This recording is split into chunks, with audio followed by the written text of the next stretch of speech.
Olá, que bom ter a sua companhia de novo. Chegamos com este ao 8º episódio do podcast Âncora de Carreira, publicado às vésperas de uma virada de ano. E eu pensei em 1000 temas para essa edição, do planejamento, as expectativas econômicas, mas os dias e as celebrações de final de ano me levaram a optar pelo artesanato. Por quê?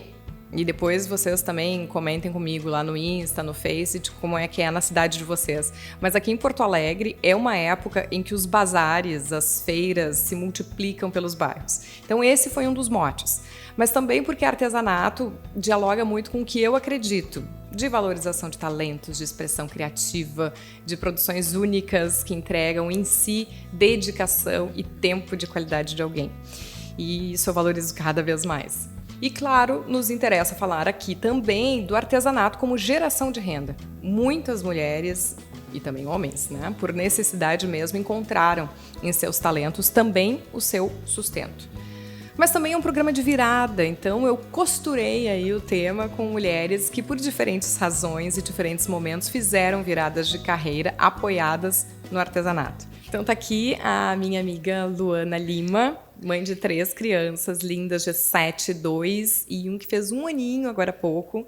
E a Luana que se viu diante de uma necessidade de fazer escolhas. E nesse momento isso significa deixar a área de formação, que é em nutrição, e se aliar à produção artesanal da mãe, a Ana, que é vó da Ana e que gerou a Ana Laços, a partir até de uma iniciativa então da Luana, que está aqui.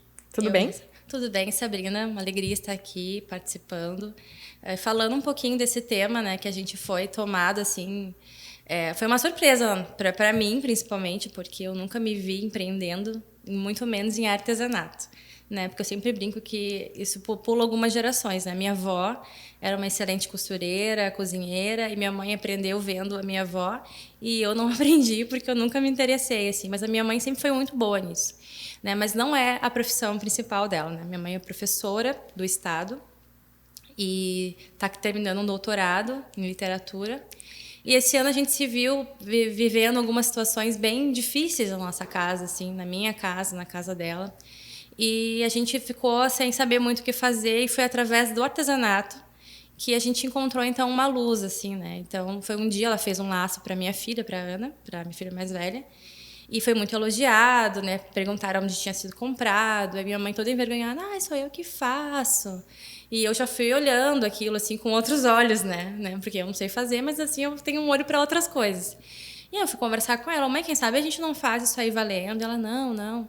Aí um dia ela foi na minha casa, achou umas fitas que eu tinha comprado. 2 horas depois, mais ou menos, ela voltou com 2 laços lindos, assim. O que tu acha? E eu disse, não, mas isso aqui não é brincadeira, a gente vai começar a fazer isso aqui valendo. E então, no dia 19 de março, a gente entrou nas redes sociais, oficialmente, assim, com uma marca. Meu esposo criou a logo, tudo mais. E em questão de poucas horas, assim, no Face e no Instagram, a gente já tinha alguns pedidos. E deu um friozinho bem violento, assim, na barriga. Porque a gente nunca tinha feito aquilo, né? E chegam os pedidos, as pessoas querem saber, querem conhecer, querem foto, querem isso, querem aquilo. E a gente não tinha nada disso. Né? A gente começou em março, agora a gente está em dezembro. A gente realmente está bem no comecinho. E a gente começou a se ver assim, a gente tem que correr atrás. E em pouquíssimo tempo a gente foi dando conta de algumas demandas que foram aparecendo, assim. Mas é aquela coisa, eu tenho 3 filhos, né? E naquela época, agora não, desde agosto, eu não moro mais no mesmo prédio que a minha mãe, a gente era vizinha. Então, assim, as crianças dormiam às 22h30, então eu subia até a casa da minha mãe e a gente ficava até às 4 da manhã, organizando pedido, separando fita, né? E minha mãe fazendo coisa. E luz aqui, para iluminar bem. E 4 horas da manhã, 4h30, a gente se olhava e dizia, deu, né? Vamos lá. E daí, no outro dia de manhã, minha função mãe era ativada de novo. E a gente seguia. E foi assim que começou a Ana Laços, né? E a gente atendeu muitas pessoas. E assim, é muito legal do artesanato é conhecer pessoas e conhecer histórias, né? E foi muito interessante isso. E a gente se viu fazendo uma coisa que a gente nunca tinha pensado. E a gente conseguiu passar por vários momentos difíceis, assim, financeiros da nossa casa, com os laços. A gente pagou contas muito importantes. E que a gente não se dava conta. Eu lembro que no início, assim, a gente ouviu alguns comentários, assim, do tipo, laço, que besteira, sabe? Laço para criança. E eu posso dizer, paguei carro, paguei aluguel, paguei comida, né? Através dos laços, assim. Foi muito, muito legal.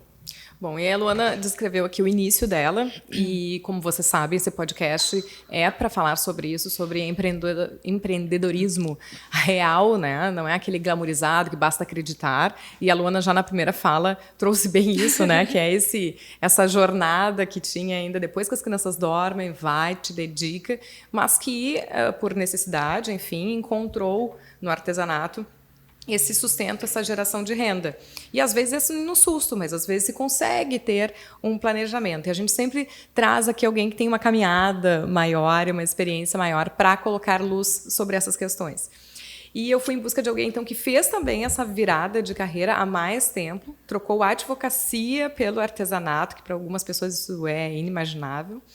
Tem 2 filhas, uma de 18 e uma de 21 anos, e que hoje ensina também a ter uma produção lucrativa fazendo o que se gosta, que é a Lu Gastal, bastante conhecida nas redes sociais. Tudo bom, Lu? Tudo bem, Sabrina. Alegria grande estar aqui. Hoje eu estou um pouco afônica, mas com muito amor no coração. Não, mas que bom que pôde vir, que a gente conseguiu se conciliar. É a primeira vez que eu estou falando com a Lu presencialmente, mas fiquei muito feliz quando ela aceitou o convite, porque eu conhecia assim um pouco da história e achei que se encaixava e era uma luz importante quando se fala de artesanato, né? Que bom, acho que sempre é bom a gente compartilhar um pouco as experiências para desglamorizar as histórias, né? Há quanto tempo se fez essa virada da advocacia para o artesanato? E conta pra gente um pouquinho do que foi esse processo, porque é aquela coisa, né? Quando a gente olha agora, a Lu, né, mais estabelecida, segura, com vários seguidores nas redes sociais, mas para ela é fácil. Não Só não que é na fácil hora pra da ninguém, virada. não é fácil para ninguém. Aliás, empreender hoje em dia no Brasil não é fácil para ninguém, quem dirá no mercado artesanal, né? Sim. Não existe hoje nada fácil, mas eu acho que eu venho de uma família muito manual. Meus avós eram pessoas muito manuais. Ainda conversávamos aqui antes, né? Quando éramos crianças não existia lojas para comprar coisas legais. Então as pessoas faziam e não era nem eu tenho recurso, não tenho recurso. As pessoas tinham que ser criativas, né? O Natal era sempre muito legal. Tinha um pinheiro de verdade, as bolinhas que se caíam no chão quebravam, né? Então a gente tinha mais cuidado. A Páscoa, muitas coisas feitas em casa, né? As mulheres, não só as mulheres, as famílias eram mais prendadas, eram mais dispostas, né, a fazer alguma coisa, até porque a magia por necessidade acontecia dessa maneira. Também, né? Mas eu, ao contrário da Luana, os meus avós eram pessoas muito manuais. A minha mãe tem pavor de coisas manuais. Ela disse assim, ela foi aquela pessoa que era obrigada a aprender a costurar, bordar e, né, para casar. Então ela tem pavor, ela aprendeu e nunca mais na vida dela ela mexeu numa máquina de costura. E eu já vim naquele resgate de voltar a fazer com as minhas filhas aquilo que as minhas avós faziam conosco. Então acho que de alguma maneira é buscar as tuas histórias para ter uma retomada, né? Na época da faculdade eu sempre fui meio empreendedora, assim, meio, né, de fazer bicos, enfim, de ganhar uma grana. As coisas eram, né, sempre muito escassas de dinheiro, e o dinheiro que o pai pagava, a gente pagava, né, mantinha fora de casa, a gente estudava fora, não tinha universidade na minha cidade, então eu bordava ponto cruz e fazia uns quadrinhos, isso lá na década de 90, com bordadinhos de ponto cruz. Mas enfim, passou o tempo. Em 2003, eu me mudei com meu marido, com minhas filhas, para morar em Brasília e não conhecíamos ninguém em Brasília. Fomos a trabalho. O Cláudio foi com uma proposta de trabalho e eu fui procurar emprego lá. Só que a gente chega numa cidade como Brasília, que é uma cidade que tem um custo de vida muito alto, achando que a vida, né, vai ter bastante emprego e tal. E não foi bem assim. Demorei bastante para conseguir me colocar no mercado, mas a minha dificuldade maior eram relacionamentos. Naquele momento, como advogada? Como pessoa, como Luciana. Eu saí de uma cidade pequena e fui morar numa cidade grande onde eu não conhecia ninguém. Mas a colocação de emprego ainda era como buscando na área de advocacia. E não conhecia ninguém, e aqueles relacionamentos interpessoais assim me faziam falta, de cumprimentar as pessoas na rua, de, né, tomar um chimarrão na casa do vizinho, né? Coisas que para nós têm significado, enfim, hábitos, que talvez também seja muito uma coisa do hábito do gaúcho. E eu lembro que na época eu pensei assim, poxa, eu gosto tanto de fazer artesanato, eu estou com saudade de casa. O artesanato ele me remeteu ao meu conforto, à minha saudade de estar com a minha família, com os meus pais ou com meus avós. Meus avós ainda eram vivos. E eu comecei a fazer trabalhos artesanais e era uma forma de eu trazer as meninas que eram pequenas para perto. Então, enquanto eu fazia uma coisa, elas faziam outra, atrapalhavam mais do que ajudavam, mas as coisas fluíam legal. Acho que era um momento nosso assim de fazer de coisas com as mãos. Comecei a fazer festinha de aniversário delas. Eu não queria alugar uma mesa de aniversário, então eu fazia uma boneca de pano, o meu marido cozinhava. A gente sempre tentou fazer aquelas coisas assim do jeito simples, que era o que conectava, enfim, com a nossa história. E na escola também, Dia das Mães, a minha mãe vai dar oficina, a professora daí ia lá, e todas as mães curtiam e eu dava oficina para todo mundo. Mas era uma forma de estar com elas, e elas curtiam muito aquilo também. E assim elas cresceram. Mas então, nessa chegada em Brasília, eu pensei, eu vou me inscrever. Eu vi que Brasília era uma cidade que tinha um movimento muito especial com o artesanato, talvez por ter muitos estrangeiros, pessoas que vêm de fora. Se hoje o artesanato ele começa a ser um produto valorizado no Brasil, há 20 anos atrás era muito diferente. Há 20 anos atrás, o Papai Noel Made in China era o que existia de mais lindo, chique e... né, que era o que estava chegando, né? Era um importado. É importado? Não é importado. Se não é importado, eu não quero. E eu pesquisei, enfim, como é que eu participaria de uma feira. Tinha que fazer carteirinha de artesão no governo do Distrito Federal. Fiz carteirinha. Contratei a metade de uma mesa, dividi uma mesa de 1 metro com uma outra pessoa, porque era muito caro, eu não sabia se eu ia vender. E fiquei durante 6 meses produzindo Papai Noelzinho, enfeites de Natal, dessa coisa bem rústica, assim, muito country, que na época era o que eu sabia fazer. Pensando assim, quantas vezes um Papai Noel de 10 centímetros passava na minha mão, talvez umas 70 vezes o processo de cortar, riscar o tecido, costurar a roupa, fazer a barba. E lembro como se fosse hoje, assim, eu levei a minha produção na feira num sábado, as meninas iam comigo quando eram pequenas, às vezes até dormiam embaixo da bancada, porque era a forma de eu estar com elas. E chegou uma pessoa e disse, quanto custa esse Papai Noel? E eu disse, 2003, custa R$10. Gente, era uma peça que eu trabalhei muito. E ela disse para mim, você deve estar louca, R$10 para um Papai Noel. E aí eu já estava exausta no final do dia, minhas filhas cansadas. Eu falei, olha, eu devo estar louca mesmo para estar lhe respondendo com respeito. Mas se a senhora quiser um Papai Noel bem legal, a senhora vai comprar 10 Papai Noel por R$10 lá na feirinha dos importados, onde tem produto chinês. E ela reclamou, claro, mas aí, né? O importado ele era muito valorizado, o manual, nada. Resumindo, fiz muito amigos. Mas eu vou te dizer, Lu, que acho que esse é um ponto interessante e é uma transformação assim que a gente precisa ter de experiência, porque eu passei a dar mais valor também quando eu resolvi fazer uma maxi crochê há muito pouco tempo. E daí tu realmente vê isso, o tempo de dedicação que se tem uma peça artesanal. Sim. E a carga de vivência que tem ali. Porque eu digo, essa sacolinha que eu fiz de maxi crochê passou por uma parte na pracinha com minhas filhas, passou por uma reunião com as amigas, exatamente, passou por o final do dia na minha cama. E agora ela está pronta. Tem uma carga que a gente coloca exatamente ali, afetiva, inclusive, que às vezes eu fico assim com pena de entregar. Exatamente, não tem. Tem que ter o desapego, né? Mas aí o que aconteceu? Na minha primeira experiência, no meu primeiro sábado, chegou um casal, que era um casal bem jovem. Quantos são esses enfeites e tal? E eu lembro que eles compraram toda a minha produção. Eles compraram R$500. Eles compraram todos. E eu vendi eu tive aquela sensação de alegria e de desespero ao mesmo tempo, porque eu estava ali nada para fazer amigos. E na primeira hora eu vendi tudo e eu pensei, meu Deus, eu passei o semestre inteiro fazendo, por que eu não fiz mais? Na verdade, eu não conseguiria fazer mais, eu tinha uma outra atividade. Mas fiz amigos, isso é o que vale, e entendi que aquilo ali poderia se repetir, quem sabe, na Páscoa. Então, depois eu comecei a trabalhar com a Páscoa. E comecei a fazer biscoitos de mel com gengibre, que eu faço até hoje, inclusive, né, nessa época de final de ano, as pessoas fazem muito. Essa parte culinária nem sabia. Não, nem eu sei, porque na verdade ela não existe. Eu só sei fazer biscoito de mel com gengibre, é meu único dote culinário. Mas como uma forma de resgatar aqueles momentos que eu vivi com os meus avós, resgatar com as minhas filhas. Isso aí hoje é uma coisa que eu trago de uma forma muito presente.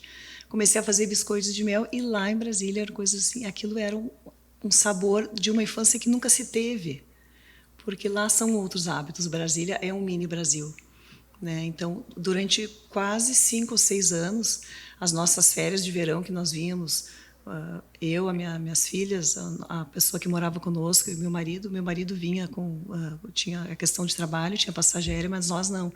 Eu comprava as passagens da família com o dinheiro dos biscoitos de mel, que também era um trabalho artesanal, e também se fazia amigos. Então, de alguma maneira, o artesanato ele veio muito como uma complementação, em busca de amigos. Depois, num certo momento, eu tinha uma renda dobrada do meu trabalho, o artesanato era a minha renda extra, na qual eu já não queria mais abrir mão, e comecei a estudar e fazer curso de Sebrae, curso de precificação, porque eu não entendia nada de como é que eu vou colocar um preço, como é que se precifica, quanto eu gasto. Aí tu vai num bazar, chega na hora do bazar, tu não vende nada. É complicado, Foi são quanto investimentos. foi quanto tempo de atividade paralela 8 até anos. conseguir? 8 anos. E aí, quando eu cheguei em Porto Alegre, eu voltei para o Rio Grande do Sul em 2010, cheguei em Porto Alegre, larguei uns currículos e não conseguia me colocar no mercado com um salário assim, digno, nada. Eu conseguia assim, trabalhar com a advocacia com um salário mínimo. Eu pensava, gente, com salário mínimo, eu não vou conseguir pagar alguém para ficar em casa me ajudando com as meninas. Como é que eu vou trabalhar fora? Então, eu vou empreender. E eu já vinha ensaiando muito, mas, como eu disse aqui no início, para empreender a gente tem que ter muita coragem. E aí se vai um caminho de 10 anos de acertos e erros e tombos e caídas né? E acertos. E a gente vai ensaiando e vai mudando e vai testando e o mercado vai mudando também. Também.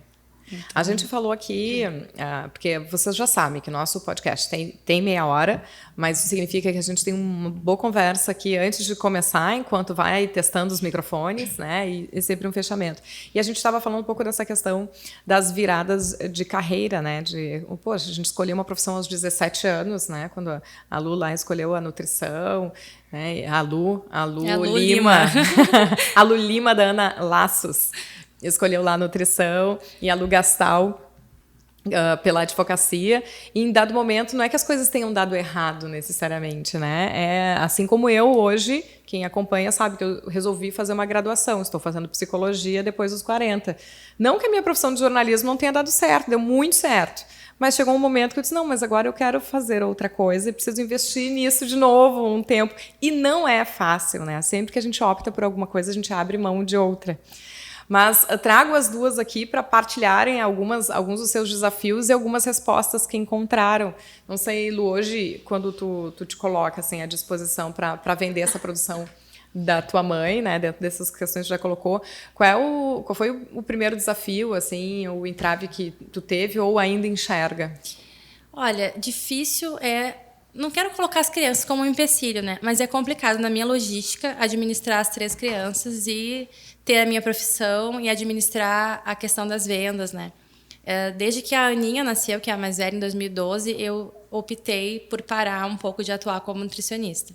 Foi uma decisão do casal, assim, de que eu iria me dedicar à Ana. E depois veio a Carol, depois veio o João.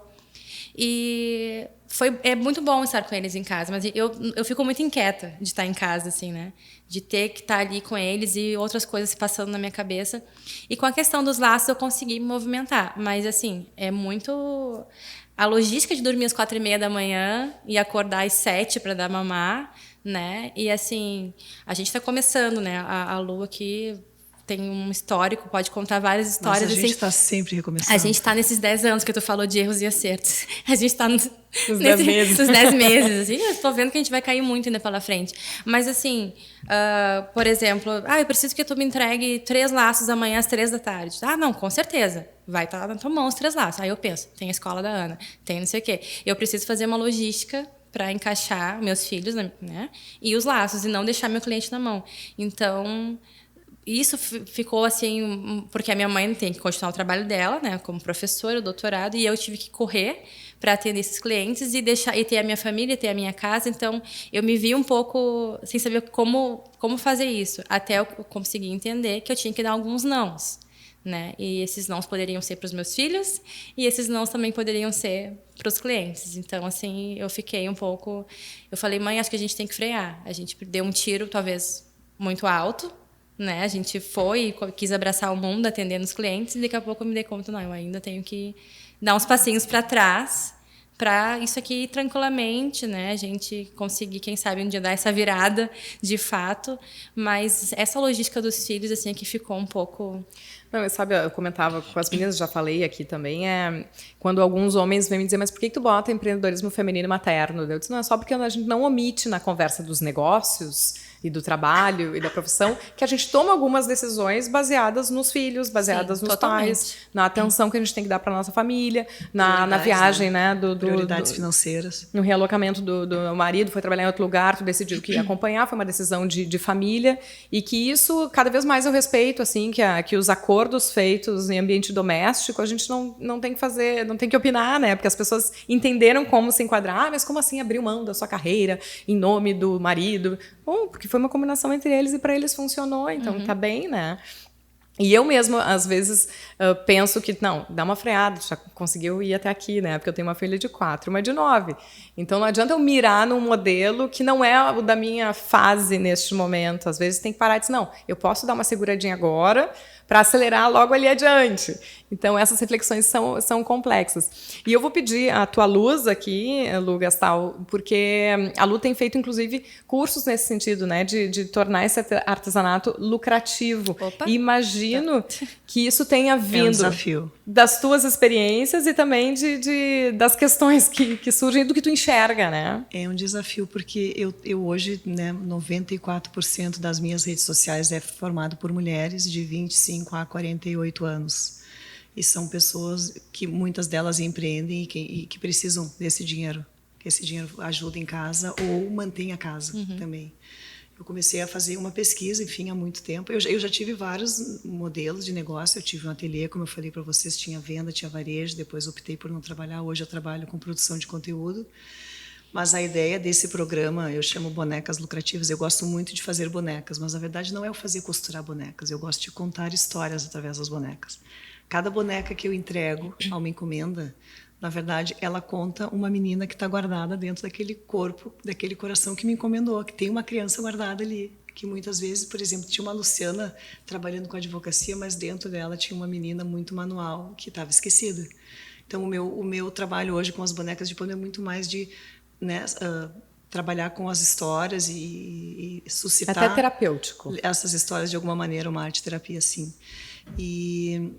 E as pessoas...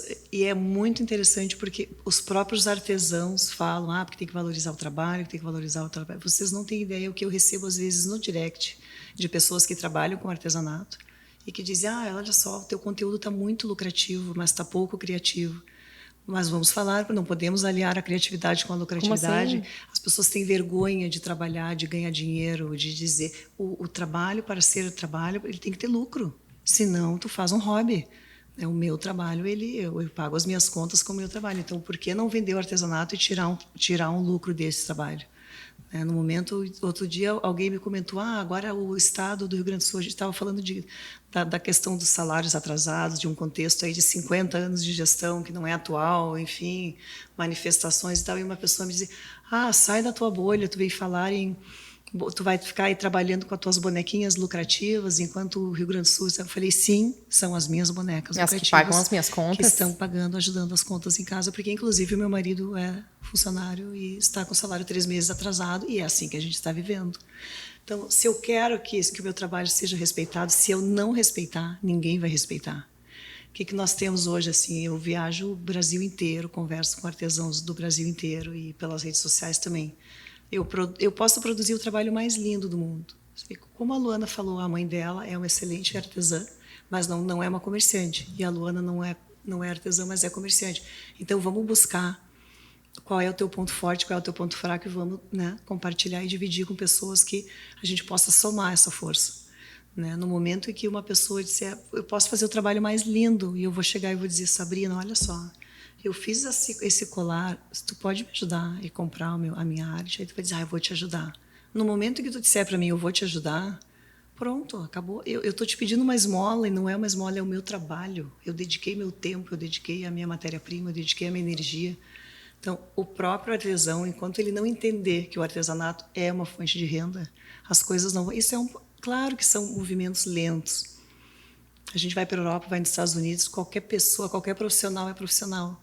Não é o médico, o advogado, o engenheiro e o dentista. A pessoa que recolhe o lixo, ela é importantíssima, aqui também é, mas a gente acha que não é. A manicure, a pessoa que depila... Sim, é toda uma cadeia produtiva, a pessoa, né, que faz o pão, a pessoa que cuida de tudo. Aqui no Brasil é um subemprego. Eu vou trabalhar... Quando há 10 anos atrás eu falei, eu vou trabalhar com costura, parecia que as pessoas iam me dizer assim, com costura, coitada, né? Pelo amor de Deus, o que essa moça tem na cabeça? Mas eu até estava vendo uma pesquisa da consultoria Mercer, fizeram uma pesquisa de tendências de talentos globais, assim, olhando já 2020, né? Já que estamos aqui às vésperas da virada. E a palavra que vem é flexibilidade. E até essa consultoria usava flexibilidade permanente. E tem algo que eu sinto dos ambientes que eu tenho frequentado, das minhas amigas, das entrevistadas desse podcast, é que a gente, nesse momento... está aceitando mais o fato de não estar trabalhando com a nossa formação acadêmica necessariamente. Né, de poder tirar um pouco o chicote das costas se eu não tiver me formado nisso, mas estar atuando naquilo. Mas eu acho que é um movimento mundial, né, de alguma maneira. E a gente, o que essa consultoria a gente sair tá apontando como uma tendência global. daquela teoria de que esta não é a minha função. Por exemplo, eu tive um CNPJ, eu tinha um ateliê aberto. Eu varria a calçada, eu cuidava das contas, eu atendia o público, eu de noite fechava a loja, eu arrumava, limpava para outro dia, eu limpava o vaso sanitário do banheiro e está tudo bem. Está tudo bem, não estava nada errado.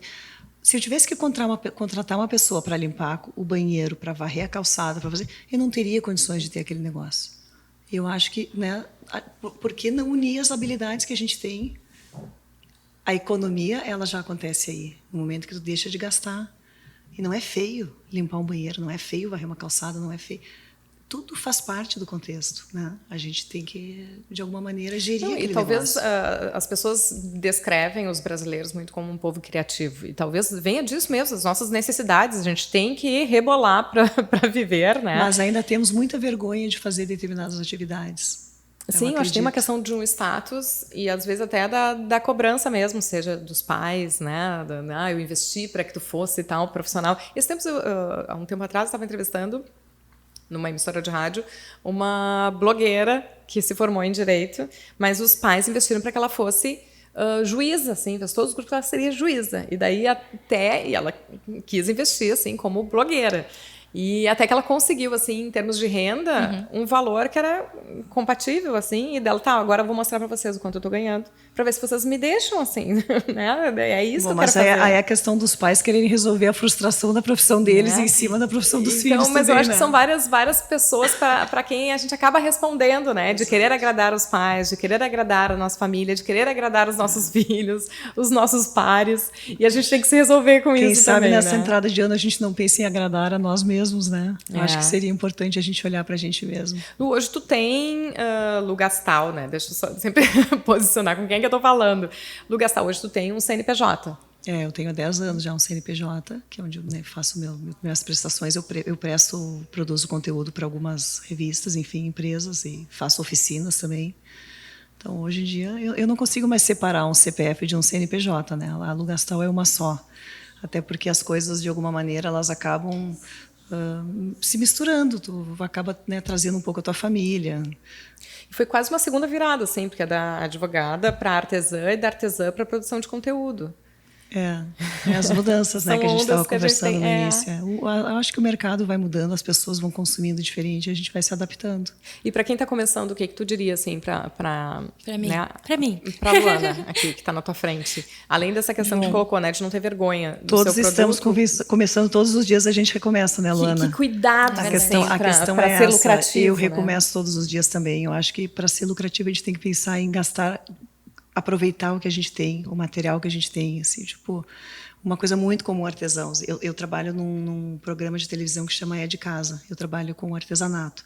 Então, sempre eu busco levar para o programa pautas onde as pessoas tenham aquele material em casa e não que a pessoa tenha que correr no comércio para comprar coisas novas. Porque eu acho que a criatividade é essa e o lucro vai entrar nesse sentido. Onde eu vou deixar de gastar, já vai entrar um lucro. Eu já entro com uma despesa menor. Mas o que eu vou dizer? Todos os dias a gente recomeça, eu recomeço, todo mundo recomeça. A gente só consegue chegar trabalhando muito. E é muito além da curva, não é trabalhando pouco. Falávamos aqui no início daquelas mensagens positivas que a gente vê nas redes sociais. Acredite, quem acredita sempre alcança. Gente, no meu caso, eu já acreditei em tanta coisa que eu nunca alcancei, porque só acreditando eu nunca consegui nada de resultado efetivo. Então, assim, tem que acreditar e tem que trabalhar muito. E é como a Luana disse, quantas noites a gente fica em claro e muitas pessoas também têm aquela ideia errônea, nossa, a vida da fulana é incrível porque ela tem... Né? Eu tenho conteúdos para entregar, eu tenho datas, tu também tem conteúdos para entregar. Tu vira à noite escrevendo, porque durante o dia tu tá com barulho, tu tá com gente na tua casa, tu tá num café e deu... A hora que eu consigo escrever é madrugada e eu estou exausta, os olhos estão fechando e estão ardendo e eu tenho que escrever porque eu tenho uma pauta para entregar. Então, nada é fácil. A grama do vizinho é muito verdinha porque, às vezes, ela é falsa e a gente, né? E as pessoas não têm muita noção disso, né? Não, assim, gente. tu falavas agora, me veio tanta coisa na cabeça de erros que a gente cometeu, assim, no início, né? Disso de comprar material. No início, a gente precisa ter material. Mas é errando que a gente aprende. A gente começou com R$50, assim, oficialmente. Quando a gente pegou R$50, fomos no centro, compramos algumas fitas. E aí surgia cliente, eu quero um laço roxo de bolinha amarela. Daí a gente corria e comprava a bendita fita roxa de bolinha. E aí tem que calcular se vale a pena comprar o laço, a fita roxa com bolinha amarela para atender um cliente. Isso. Porque tu vai gastar para ir no centro para comprar, Não, tu vai e a gastar gente de errou assim, até essa questão da valorização do artesanato, né? Que sim, mudou bastante. As pessoas hoje em dia já conseguem olhar a coisa com outro olhar, dar um pouco mais de valor, mas por exemplo, elas não se dão conta, por exemplo, eu sempre escrevia nas redes sociais, assim, eu tento trazer o nosso público assim para perto, para entender que são mãe e filha trabalhando juntas, que é só uma pessoa que faz aquilo ali, passa pela mão da minha mãe, né? Mas muitas vezes a pessoa pedia o laço, Luana, eu preciso disso para amanhã, né? A gente fazia aquilo com amor e corria, fazia a sacolinha bonitinha, e a pessoa nunca mais dava as caras, né? Para dizer se queria, não era bem assim, não, né? Então a gente vai aprendendo e vai errando e vai recomeçando. E quantas vezes a gente se olhou assim, eu acho que não é mais, vamos parar.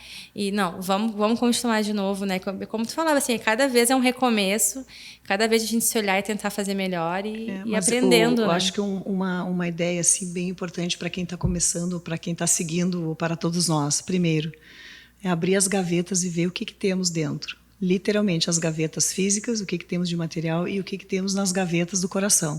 O que me conecta, o que eu gosto. Agora a moda vai ser de 2020, o artesanato vai ser o macramê. Bom, mas eu gosto de fazer macramê? Não gosto. Eu gosto de fazer pintura em tecido. Bom, então vamos pensar o que eu vou fazer com pintura. Observar aliar quais são as nossas vontades, os nossos dons, as nossas atribuições, o que a gente tem de material, como é que de que maneira organizar. Tem muito conteúdo gratuito disponível na internet, tem muita coisa boa, tem muita coisa ruim também, mas tem muita coisa boa. Então, assim, lançar mão de conteúdos que possam agregar, estudar, tentar acertar e errar, e não desistir. E buscar essas informações relacionadas ao empreendedorismo em si, né? Não só ao artesanato em si. Essa foi uma... desculpa. Foi uma das paradas que eu fiz com a minha mãe, foi essa, porque a gente começou... A demanda veio muito rápida, né? E eu nunca tinha estudado sobre... Embora eu ache que saiba vender alguma coisa, mas existe um estudo, né? Como atingir o cliente da melhor forma. Que a gente pode encurtar, né? Um pouquinho o caminho. E eu peguei e falei, mãe, eu preciso ir atrás de algumas informações que eu não tenho. E daí a gente deu esse passo para trás para atender um pouco melhor. Porque tu fica quebrando cabeça às vezes, né? E quando tu vê, já tem uma Malu Gastal 10 anos na minha frente que já trilhou uns caminhos, olha, faz isso que tu vai ser um pouco melhor, né? Bom, o nosso tempo já se foi aqui, passa sempre voando.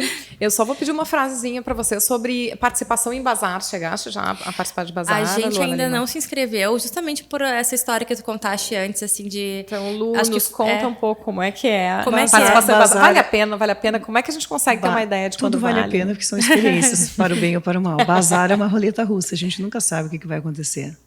Mas sempre são contatos. Eu acho que para quem vai trabalhar com empreendedorismo, com artesanato, o contato ele é muito importante.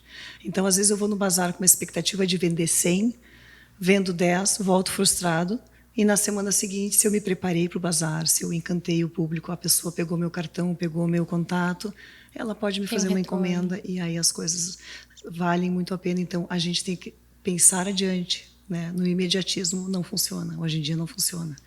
O mercado está muito mais freado, as pessoas estão pensando muito se eu preciso, não preciso, vou comprar, não comprar. Então, toda experiência vale a pena, mas tem que ter né? Não adianta se jogar e gastar aquilo que a gente não tem. Eu ainda não consegui, né, sair da minha ideia, que é do empreendedorismo, que a gente vive entre a persistência e a desistência, né? Assim, porque até porque não só por vontade própria, porque tem muitas coisas à nossa volta que oscilam com muita frequência, assim, desde legislação que muda muito, legislação contábil, licenciamentos, né, o mercado em si.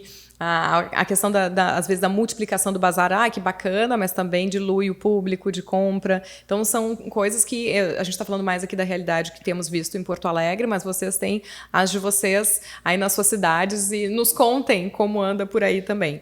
Mas não quero deixar passar eu digo que a nossa mentoria bibliográfica, assim, de uma dica de leitura, porque o tempo aqui é exíguo, mas tem coisas que nos inspiram. Eu sempre digo para as convidadas que não precisa ser uma leitura técnica, né? Algo só que tenha tocado, de alguma maneira, me mobilizado, feito parar para pensar um pouquinho. Lu Gastal, que te lembra? Eu tenho um livro que eu li há uns 4 anos atrás, num momento assim que eu estava bem nessa virada eu tinha um negócio físico, uma loja física, um ateliê físico, e aquilo não me conectava mais. O mercado tinha mudado muito, as pessoas já compravam muito online, mas eu não tinha coragem de fechar aquela porta aberta porque eu achava que eu precisava dela como cartão de visitas. E eu li um livro que agora ele está muito em alta, isso foi uns 4 anos atrás, mas agora ele está muito, muito popular nos mais vendidos, que chama A Coragem de Ser Imperfeito, da Brené Brown. Ela tem, inclusive, TED, enfim, tem bastante material na internet, onde ela fala, né, que somos todos imperfeitos, a gente só tem que aceitar e buscar melhorar. E eu acho que essa questão da gente estar sempre buscando uma perfeição que não existe. Começa tudo por aí. Muito bom. Como é que as pessoas te acham nas redes sociais? Quem ainda não está lá? Eu concentro mais no Instagram, Lu Gastal, Lu de Luciana, Gastal. E esse teu livro me lembrou muito uma frase que foi bastante estimulante para eu decidir colocar esse conteúdo em podcast, não ficar esperando um espaço em rádio, como ele foi projetado inicialmente, que é uma frase que eu não sei quem é o autor, mas quem me disse foi o menino Dudu Lorenzetti, que até hoje está aqui no meu áudios, né, sempre me acompanhando, que é: o feito é melhor que o perfeito, porque por mim eu esperava a perfeição. E eu tenho uma outra leitura que eu super indico, que é o meu próprio livro, que chama Relicário de Afetos, não vou deixar de falar, onde eu convido o leitor a olhar para os seus próprios afetos e acessar as gavetas do seu coração. E fiquem tranquilas que eu vou colocar as capas, as indicações todas depois lá no Insta, @SabrinaTomasi, que eu sempre lembro que o Tomasi tem um H, que é para complicar um pouquinho, e um Z só. Mas eu coloco as capas dos livros e essas indicações. Luana Lima, Quando tu me falou de livro, passou vários na minha cabeça. Mas eu sei, tem gente que já trouxe quase uma biblioteca. Mas teve um podcast, que eu achei engraçado, porque ele ficou saltando na memória, assim, eu parei para pensar nele, realmente. É a história de uma beata da igreja, Chiara Luthi Badano. O nome do livro é 25 minutos. E por que 25 minutos? Porque foi o tempo, ela recebeu a notícia, então, que ela teria um câncer muito difícil, né? E a mãe dela conta que ela chegou em casa e todo mundo sofrendo muito com a notícia, porque era um câncer terminal. E ela ficou 25 minutos em silêncio. Ela disse: eu não quero que ninguém fale comigo agora. E ela ficou 25 minutos em silêncio. E quando passou esse período, a mãe dela disse que ela abriu um sorriso e dali para frente ninguém mais viu a Chiara reclamar do que viria pela frente. E isso me fez pensar, porque esse ano foi um ano muito complicado na minha família. E a gente poderia ter feito várias coisas, assim, como, né, sofrer muito. E a gente, não, vamos levantar a cabeça e seguir e enfrentar o que vai vir pela frente, né? Que tem que se mover, né? Tem que fazer alguma coisa para acontecer. E isso me tocou muito, assim, me remeteu a esse livro, né? Que a gente precisa viver, aquilo vai acontecer. Então eu preciso, como é que eu vou passar por isso, né? Então é fazendo alguma coisa, de preferência algo bom, né, para os outros. Assim. Eu não sabia que tinha falado da Chiara, senão eu tinha confirmado o nome de um livro que eu tive em mãos há mais de 10 anos, eu acho, mas que eu acho que era Economia de Comunhão, que é nada que eu conheci pelo Focolare, né, o movimento inspirado na Chiara, que fala sobre economia em si, né, da prática econômica, mas uma economia de comunhão, que tem muito a ver com a vida em comunidade, um apoiando o outro e não tanta coisa boa para a gente ler, né? Então, assim, esse podcast é uma aceleradora, mas ele é um pouco angustiante também, que eu fico querendo acessar muitas coisas. Mas então hoje eu não vou falar em livro, tá, né, o nosso tempo já se foi muito, mas quando tu estavas falando, Luana Lima, sobre os erros, eu lembrei de um cardzinho do Instagram que eu estava vindo para cá e tinha assim: o falhei, tá falhado, não se falha mais nisso. Então eu achei muito boa essa frase. Diga, Luana. Só para quem quiser conhecer a Ana Lassos, é @AnaLassosPoa no Instagram. Isso. E no Facebook também, @AnaLassosPoa. Bom, eu também agradeço aqui a Fundação Iberê Camargo, que nos recebeu mais uma vez aqui na biblioteca do prédio do museu, às margens do Guaíba. Eu amo esse lugar. Quem não conhece, venha conhecer, que às vezes a gente mora em Porto Alegre e abre mão disso, porque fica pensando que pode ir a qualquer momento e acaba não vindo. Mas se não conhece Porto Alegre, o dia que decidir conhecer a capital gaúcha, coloque aí no roteiro o Museu Iberê Camargo. E assim a gente fecha mais um âncora de carreira. Muito obrigada aqui, Lu Gastal, pela presença. Eu que agradeço pelo carinho, por poder estar aqui, essa oportunidade de estar aqui com vocês. Obrigada pela conversa, Luana Lima. Obrigada, Sabrina. Foi muito bom estar aqui contigo. Não, porque hoje em dia eu valorizo demais tempo dedicado, né? Então, tempo é um recurso muito precioso e esse tempo que eu ganho das convidadas e de você que presta atenção, pode até estar fazendo outra coisa, mas estar prestando atenção nesse conteúdo também é valoroso demais. Lembrando, então, se curtiu, compartilha, indique. Eu digo que esse é um jeito concreto de ajudar 3 empreendedores a cada episódio, né? Compartilhando os nossos conteúdos. Se quiser colocar a sua marca nesse podcast ou levá-lo até o seu estabelecimento, fala comigo. Pode ser lá pelo Insta mesmo, @Sabrina Tomasi, ou pelo Face, Sabrina Tomasi Oficial. Obrigada, Eduardo Lorenzetti, pelo áudio de novo. Todo dia 30 tem episódio novo. Até o próximo.